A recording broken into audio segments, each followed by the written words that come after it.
Welcome. You are listening to the Be a Better Being podcast, hosted by Michelle Zellner and Sasha Berscheid. Michelle and Sasha are here to give you information and inspiration to help you live your healthiest, happiest lives. Thank you for tuning in. We hope you enjoy the show. Greetings, everybody. Thank you for listening to the Be a Better Being podcast. I'm Michelle Zellner, your host, and joined by my ever glorious co-host, Sasha. How are you? Sup, guys? I'm emotional. How are you?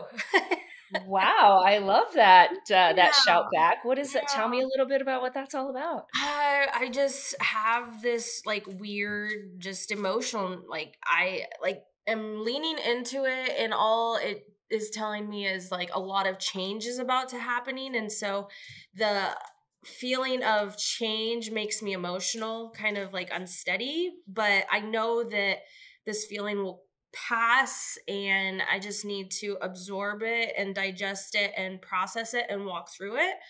But yeah, I'm emotional today.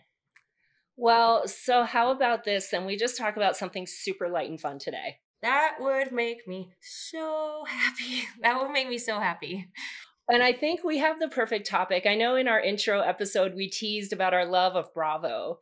And you and I, when we first connected, it was kind of this little dirty secret that I keep. And turns out I confessed it to you, and you love Bravo as well. And it was immediate, okay, all right, we understand each other. Because here's the thing. You and I'm going to say it, we were both very, very intelligent people. Would you agree? Oh my goodness, I didn't see that one coming, but thank you. I didn't. I was waiting for you to say busy, so that's why I was like, yeah, I'm busy. Intelligent, wow. Yes, no. You are intelligent and you're knowledgeable. Me, I'm just me. My friend, you're intelligent, but I'll just tell you too, I know some really crazy intelligent, intelligent. I'm not gonna out anybody, but I personally know very, very well some super duper duper intelligent people who also love Bravo shows like The Real Housewives and $1 Million Listing and all that nonsense that's on there.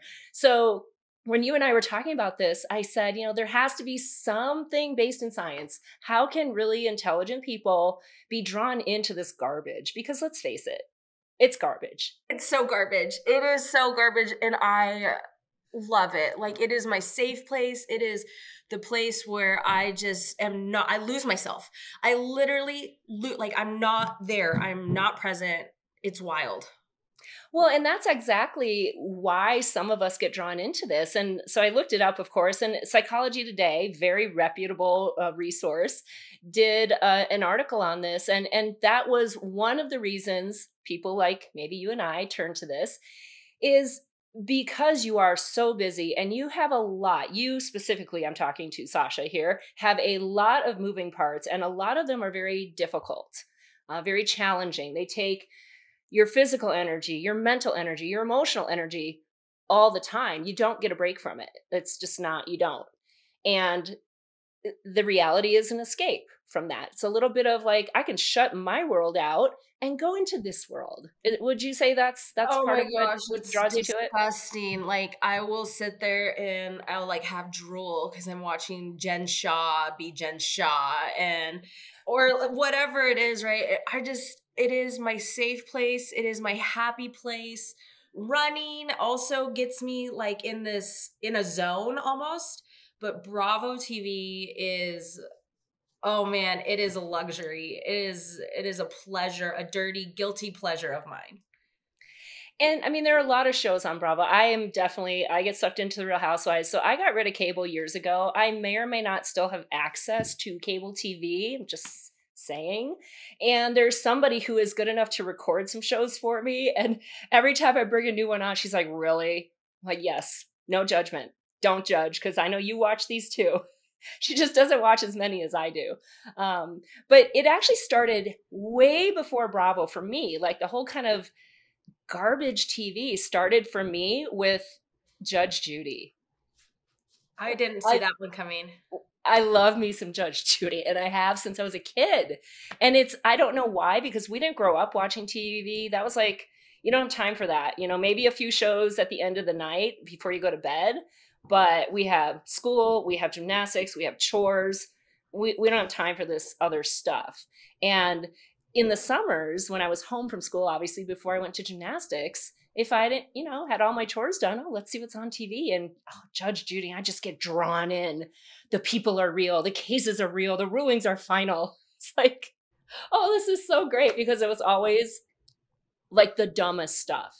And these people are like, are you joking? Like, this is what we're doing. It almost seems fake. Like, her stuff almost seemed fake, right? Like, I always question the realness of the cases, but like, they're literally real. I'm like, why are you people doing this to yourself? Right? And yet that's the exact same thing that I say to myself when I watch a show on Bravo. So if you had to pick your favorite Bravo show. Okay, so I'm going to go back and actually say, when I was growing up, I also didn't have cable. I didn't watch TV. That wasn't a thing because we lived so far into the country. And I don't know if this was even a thing for you. It wasn't, you couldn't access it. Correct. Same. Just like dial-up internet. That wasn't a thing either for me in the country. So, oh my gosh.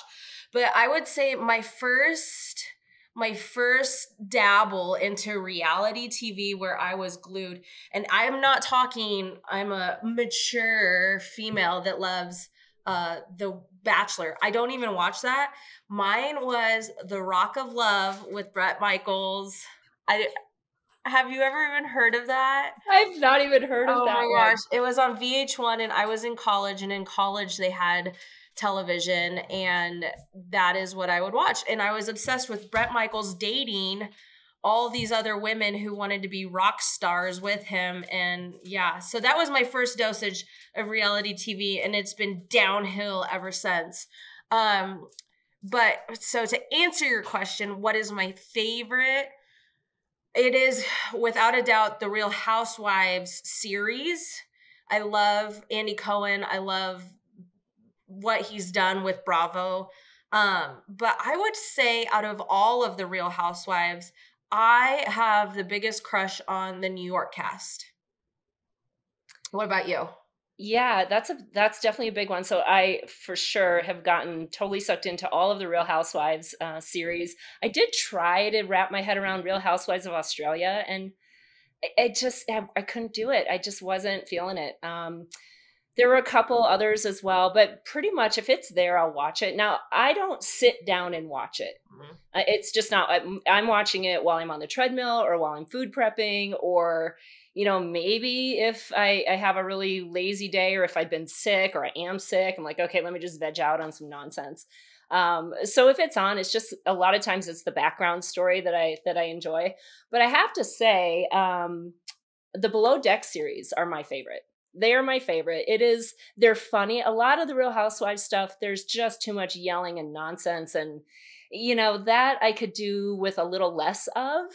There are some really juicy storylines, especially with a few of the franchises now, with some major legal drama, scandals. Also, nobody gets drawn in unless there's a scandal. So there's that.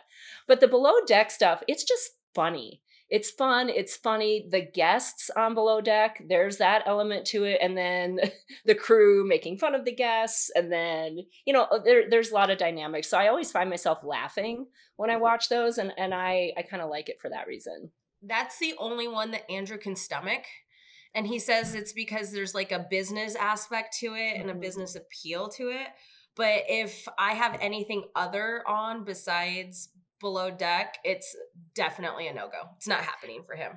Well, and that actually was the original kind of intent of the Real Housewives too, was to showcase these people who have these businesses and who have made something out of nothing, right? You and I have talked about Vicki Gunvalson from Orange County. And that, even I think I've listened to her podcast and her being interviewed about it. Like, that's how it actually started and what it was going to be.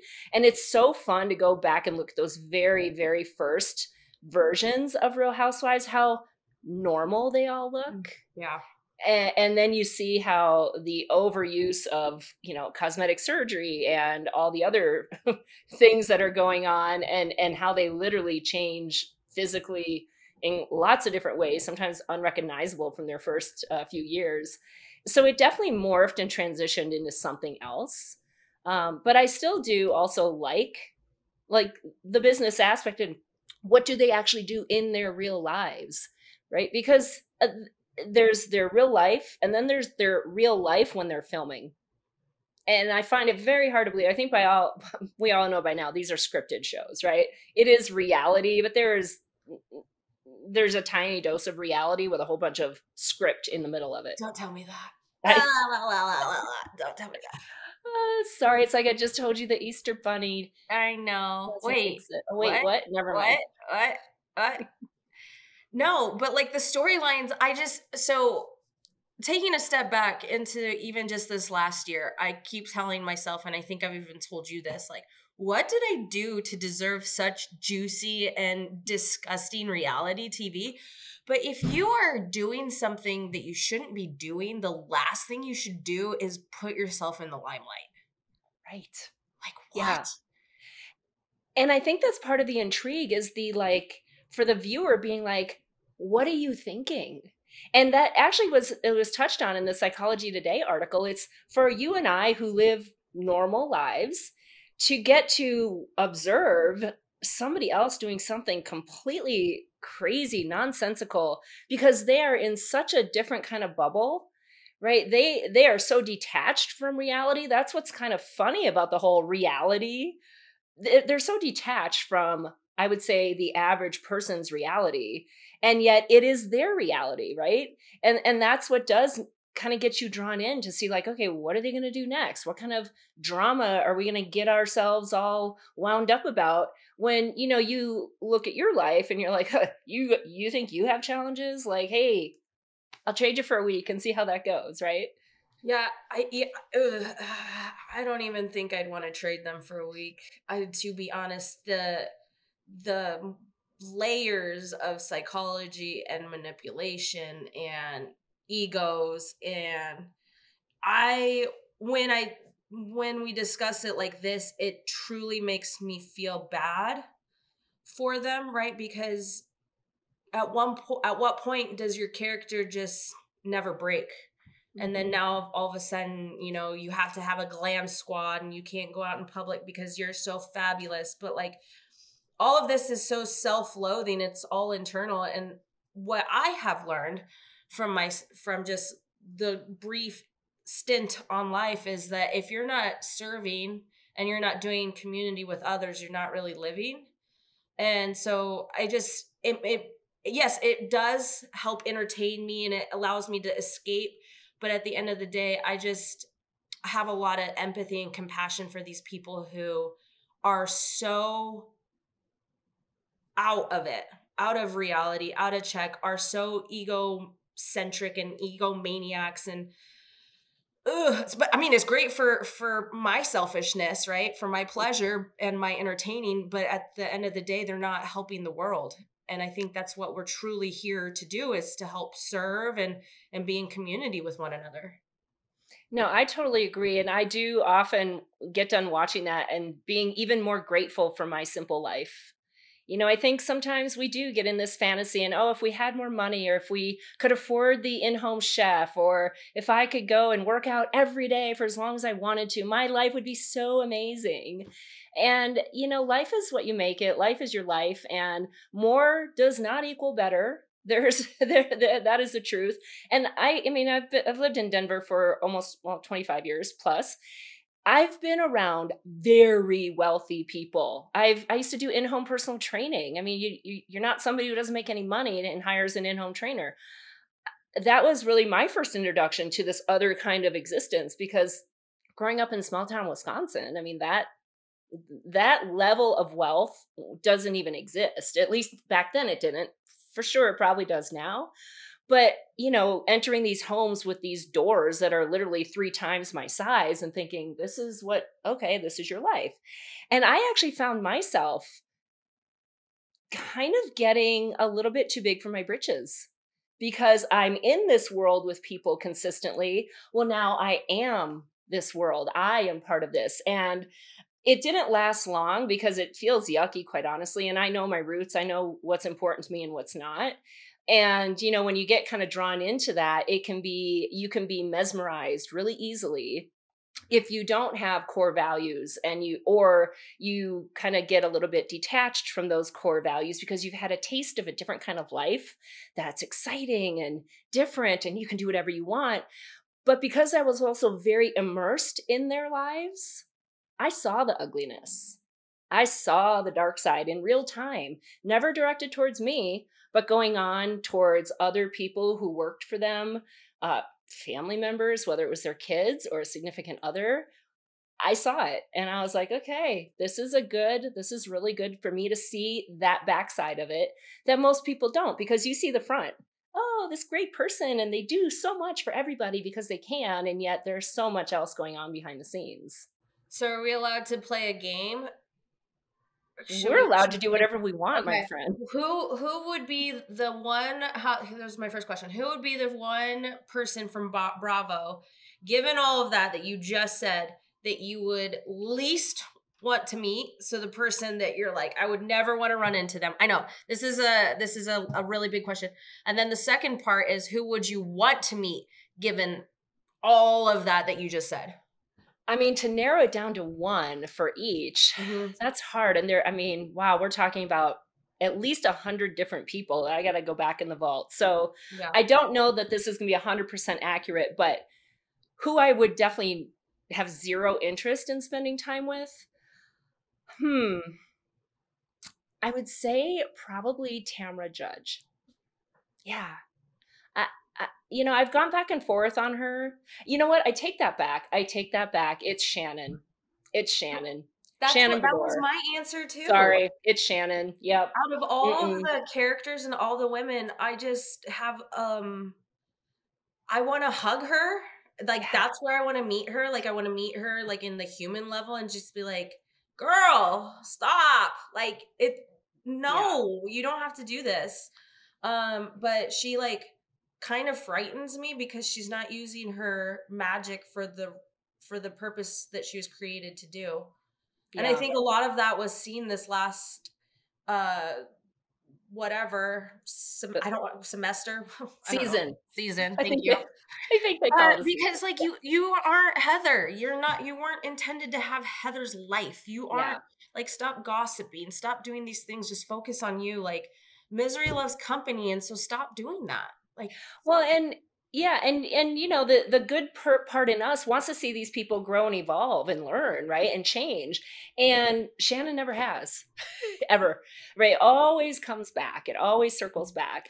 I think the people they're a team. Ben and Kate from Below Deck. I want to hang out with them because I love their snarkiness. I love Kate's snarkiness. I just do. And I think Ben is hilarious.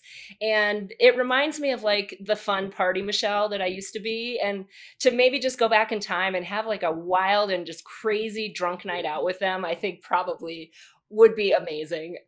Yeah. If I could do that, I probably would do that.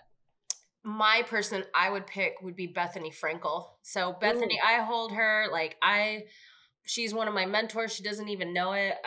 I hold her pretty highly. I love how blunt she is and how honest and vulgar. I love it. I just love her vulgarity.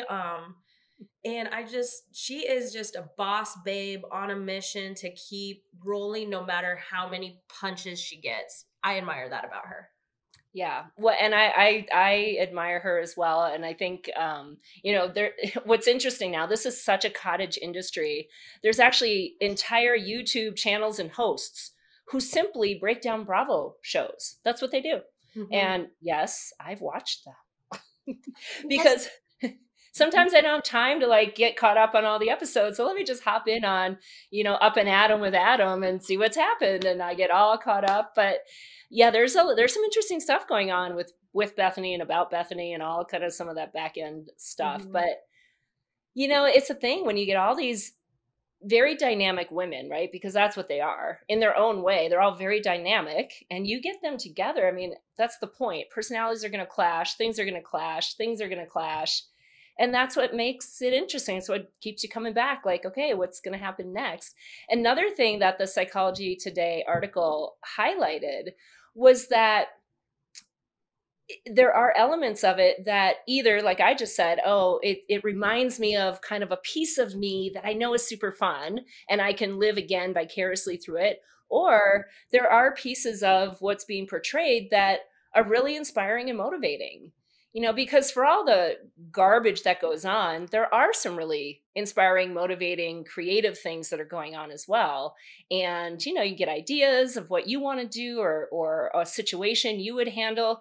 And a lot of times that's kind of what I kind of do psychotherapy while I'm watching the show, thinking like, okay, if this was my client, how would I coach them through this? So I kind of use it as professional development time. I I thought I was the only one. Like, I really thought I was the only one that's like, man, people could write a thesis over that person's personality, or they need to rewrite the DSM to include her manipulation tactics, because holy cannoli, like, is she lying? Did she know about all of this in the background? Did she use this against her husband and now she's playing the victim? And I let my brain go to all those places. And yeah, my psychology and my background in psychology definitely comes out. And I just like I said, I just drool and I'm just like, oh, I love this so much. And then but one thing that I forgot to mention, I can't even finish a full episode. It's too much for me. So I usually break each episode into halves.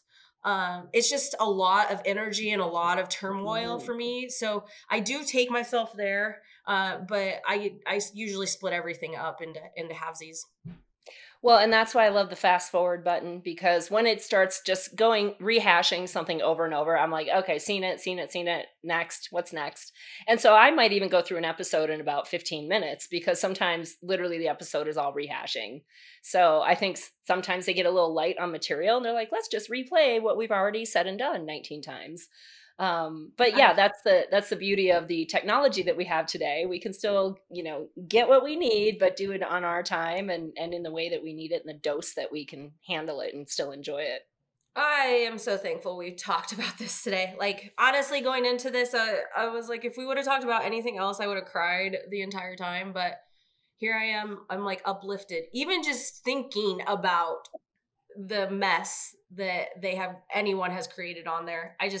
I feel better now. So well, thank you for that. This is like therapy sometimes too, right? Mm-hmm. I always do get a little bit sad when the reunion show is wrapped up, because it's like, oh, I have to wait like a whole year before I know what's going to, which of course you don't, because you can just Google anything and know that, okay, halfway through the season, James and Raquel were already broken up.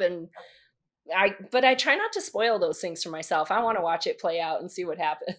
I do the same thing. I actually went through my Instagram and unfollowed some of the reality bloggers because I was finding myself spoiling it. And it was like, well, now I don't even have to wait because now I know. But so it's a little guilty pleasure of mine. And when you told me that, I was like, of course you do. Of course you love Bravo just as much as me. That's why we're Sasha. I mean, that's why we are. That's exactly right. I have to say, another favorite of mine is $1 Million Listing. My friend Lisa, I know she's listening, and she's probably like, I can't believe you didn't say Ryan. I can't believe you didn't say Ryan is the person you'd most like. And I'd have to say I'd probably like to hang out with Ryan, but I'm sure his wife and kids come with the package, which is totally cool, because I think they are like the best couple to watch. Yeah, we have a little obsession with Ryan, but yeah, too many to choose from. I think that's the thing, but it keeps me very entertained. No doubt about it. Would you ever go to BravoCon? Probably not. Me either. No, I don't think so. I like to keep them on a screen, because I don't really want to know the real people. They are just characters for me. I was never somebody who got into sitcoms. I never watched Friends. I never watched Seinfeld. I never watched ER. Now, those are all shows that are before your generation, but my whole generation, I didn't even like MTV Real House Rules. I don't even know what it was called. But like those early days, it just wasn't anything I was interested in. But for some reason, this franchise, this channel, it's like a magnet. It is a magnet. Andy Cohen has done a great job somehow staying neutral through all of it, somewhat neutral through all of it, and just continuing to build on the empire that he has. And so, and the other thing that I really love about Bravo, and this will be like the last little tidbit, is that Bravo has added a lot of diversity, inclusion, and belonging in all of like, you know, being able to include a host who is openly gay, and just having like the Potomac and the Atlanta, and just having a lot of diversity. And I have really appreciated them taking a stance on all of that and being bold, because that's not the norm in that industry. So that's another thing. Yeah, no doubt. And I think, you know, when you think about the reality, I mean, the reality is most people have some diversity in their lives. Maybe not everybody, because of where you live. Maybe there's just not the option for that. But I would venture to guess that there's diversity at some degree in most people's lives. So to not have that is a little weird. And I think, yeah, trying to make it as realistic as we can, you know, make it, I think is probably a really good idea. And I think it does add the different dimensions when you see that. And at the very least, it opens people up to a different perspective.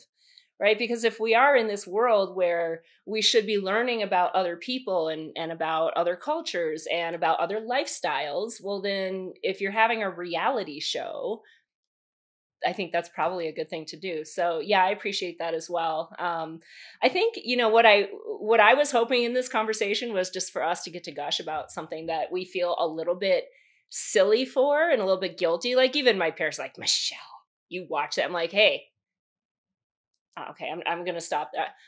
Your other daughter watches this too. There, I just outed her. But what I'm here to say is it's totally fine.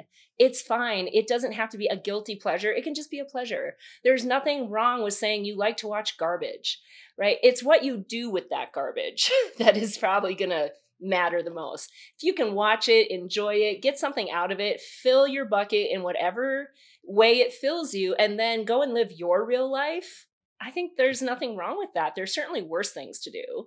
And so, yeah, I bet everybody has something that, you know, they do feel like, I can't believe I'm watching this. But you know what? Believe it, own it, love it, embrace it. You're getting something out of it. Enjoy it. Be okay with it. Yeah. So I don't have the answer to this, but this is what I'm going to say in closing. Guys, if you come up with, or if you have your Real Housewives line, like what you would say in the intro, I want to hear it. I want to hear it. Post it on our social, either on our Facebook. If you guys haven't followed us on Facebook, it's Be a Better Being Podcast. And on Instagram, it's B.A.Better.Being. So I want to hear your tagline. I want to hear what would you put for your intro for your Real Housewives? I love that. We probably should have thought of ours. You probably have yours. I don't think I've ever thought of one. I'll have to think about that. Yeah, I have it, but it's not like, it hasn't been perfected yet. It would be something along the lines of, I may be sober, but I'm high on life. Oh, that's so perfect. Yeah. Yes, I think that is perfect. So check for you. I'm going to work on mine and come up with it. So by the time this airs, we're actually going to publish this one right away. We thought we'd wrap up February with something light. I'll really try to think about my tagline. Love it. Awesome. Well, I think that's a good way to close this out. I love you, my dear. Until next time, I will see you later. And everybody else, I hope you will go and be a better being. Thank you for listening to the Be a Better Being podcast.